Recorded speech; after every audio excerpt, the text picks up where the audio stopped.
Si vous savez qui vous êtes, vous savez qui vous n'êtes pas.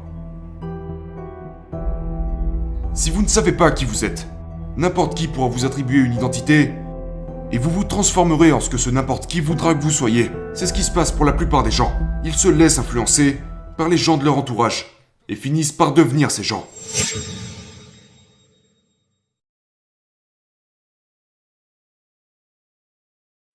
Appréciez le voyage, pas l'arrivée. La plupart des gens retardent leur bonheur. Ils se disent, quand j'arriverai à ce niveau, quand j'aurai mon diplôme, quand j'aurai des enfants, quand je serai marié, alors je serai heureux. Profitez du voyage, profitez de chaque étape, de tout le processus. Efforcez-vous de, peu importe ce que vous recherchez. De toute façon, vous devez avoir des objectifs. Mais n'attendez pas la ligne d'arrivée pour célébrer. Célébrez tout le long du chemin. Célébrez tout au long du chemin. Vous ne savez pas ce que vous avez tant que l'enfer ne s'est pas déchaîné sur vous. Vous ne savez pas à quel point vous êtes résistant tant que vous ne faites pas face à une véritable forme de pression. Vous ne savez pas à quel point vous pouvez endurer tant que les gens ne vous ont pas mis des coups de couteau dans le dos. Vous ne savez pas à quel point vous êtes courageux tant que vous ne vous êtes pas retrouvé dans le feu, la lutte et les épreuves. Vous ne pouvez pas connaître ce qu'il y a en vous en étant vautré dans un fauteuil, à tenir une télécommande et à regarder HBO ou Cinemax, mais en faisant face à la terreur de l'enfer. Seulement là, vous pourrez voir ce qu'il y a en vous.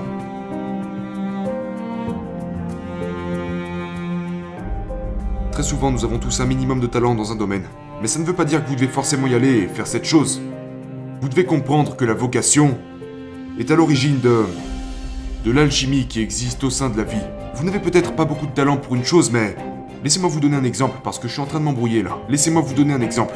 J'ai du talent en tant que musicien. Je peux jouer du piano. Pas suffisamment pour être un maestro, mais j'ai un minimum de talent dans ce domaine. Ce qui ne veut pas dire que c'est ma vocation pour autant. Je dis souvent ça à mes enfants. Vous pouvez commencer à travailler sur quelque chose qui n'est pas la chose pour laquelle vous avez été créé. Mais c'est peut-être la chose qui vous mènera à celle pour laquelle vous avez été créé. Vous comprenez ce que je dis? Donc vous ne pouvez pas. Ne vous arrêtez pas là où vous êtes, comme si c'était votre destination, quand en fait, en réalité, ce que vous pensez être votre destination est peut-être ce qui vous transportera à la chose pour laquelle vous avez été créé. Vous devez posséder votre propre bonheur. Détachez-le des autres. Ce ne sont pas les autres qui feront votre bonheur. Vos enfants ne vous rendront pas heureux. Votre épouse ne vous rendra pas heureux. Une grande maison ne vous rendra pas heureux. Soyez propriétaire de votre bonheur. Tenez-vous responsable de faire toutes ces choses qui vous apportent de la joie dans votre cœur. Indépendamment de la vie, des gens, de l'argent et tout ça. Parce que toutes ces choses ne vous apporteront pas nécessairement le bonheur. Vous devez prendre la responsabilité de cette paix et cette joie qui vit à l'intérieur de votre cœur et pas à l'intérieur de votre matériel.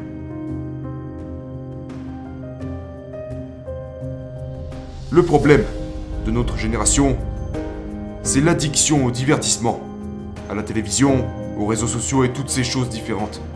Nous vivons à une époque où l'abrutissement est devenu la norme. Parce que nous avons troqué l'efficacité contre l'occupation. Nous sommes plus occupés que toute autre génération ayant vécu au cours des 300 à 400 dernières années. Nous sommes constamment occupés. Et nous pensons que parce que nous sommes occupés, nous sommes productifs. Mais j'aimerais que vous oubliez votre emploi du temps pendant une minute pour vous demander, suis-je réellement productif? Ou ai-je seulement encombré ma vie de toutes sortes de choses qui ne sont rien d'autre que des contraintes inutiles qui drainent mon énergie et m'empêchent d'être au plus haut et au meilleur de moi-même? Et est-ce que je ne remplacerai pas toutes ces choses, qui ne sont rien d'autre que des occupations sans importance, contre une réelle efficacité? 80% des choses que nous faisons sont des choses qui appartiennent au domaine de l'occupation, des activités qui ne sont pas importantes, en plus de ne pas être productives. La personne moyenne ne passe que 20% de son temps à faire des choses véritablement productives, des choses pendant lesquelles elle est créative, passionnée, enthousiaste, mais passe le reste de son temps à faire toutes sortes de choses inutiles. Nous passons du temps à faire des choses complètement inutiles. Maintenant, je me demande ce qui se passerait si nous prenions tous, chacun de notre côté, les 80% des choses que nous faisons, qui ne sont rien d'autre que des occupations sans importance, et les 20% des choses que nous faisons qui sont vraiment productives et que nous inversions ces chiffres, afin de consacrer 20% de notre temps aux choses que nous devons faire et 80% de notre temps à la chose pour laquelle nous avons été créés.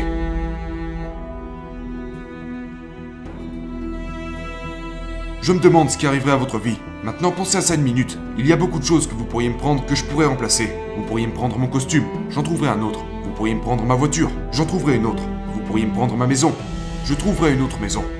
Mais quand vous me prenez mon temps, vous me prenez quelque chose qui est totalement irremplaçable.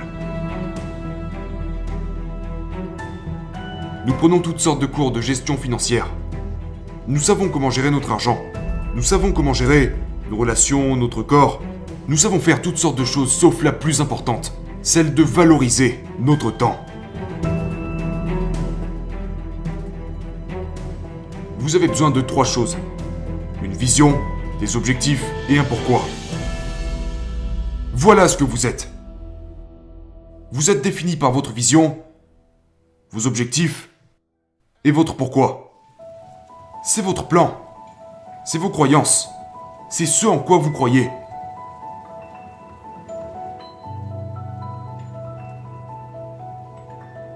Si vous savez qui vous êtes, vous savez qui vous n'êtes pas. Si vous ne savez pas qui vous êtes, n'importe qui pourra vous attribuer une identité et vous vous transformerez en ce que ce n'importe qui voudra que vous soyez. C'est ce qui se passe pour la plupart des gens. Ils se laissent influencer par les gens de leur entourage et finissent par devenir ces gens. Les gens se font voler leur identité parce qu'ils ne savent pas qui ils sont en réalité. Et quand ces gens sortent de leur vie, ils se retrouvent complètement perdus parce que leur identité dépendait de ces gens. Ce problème est dû à une mauvaise compréhension de qui nous sommes. C'est à travers le désastre, c'est à travers l'adversité que notre force se développe. Si tout se déroulait tout le temps comme vous le vouliez, il n'y aurait plus vraiment de progression. Que suggéreriez-vous d'ajouter à notre vie quotidienne pour nous renforcer ? Du calme. Du calme. Nous sommes tellement occupés. Nous sommes tellement occupés que nous ne remarquons même pas que nous ne sommes pas productifs. Que vous soyez occupé ne veut pas dire que vous êtes productif. La chose à propos du progrès que nous avons fait, comme le moteur à réaction, le smartphone, l'automobile, toutes ces choses que nous avons créées, les vaisseaux spatiaux, les gens ont tout, mais ils en oublient de penser. Aujourd'hui, tout va si vite. Et quand nous trouvons du temps libre, on va sur Twitter, Facebook, tout ça, c'est la mort de la créativité. Et je mets les gens au défi de revenir à la méditation. Et si vous êtes croyant, de revenir à la prière. Et si vous ne l'êtes pas, restez juste immobile. Et videz-vous la tête. Appuyez sur le bouton de réinitialisation. Coupez-vous de tout ça. Déconnectez-vous du monde. Et vous serez surpris de ce que vous pourrez entendre quand vous vous taisez.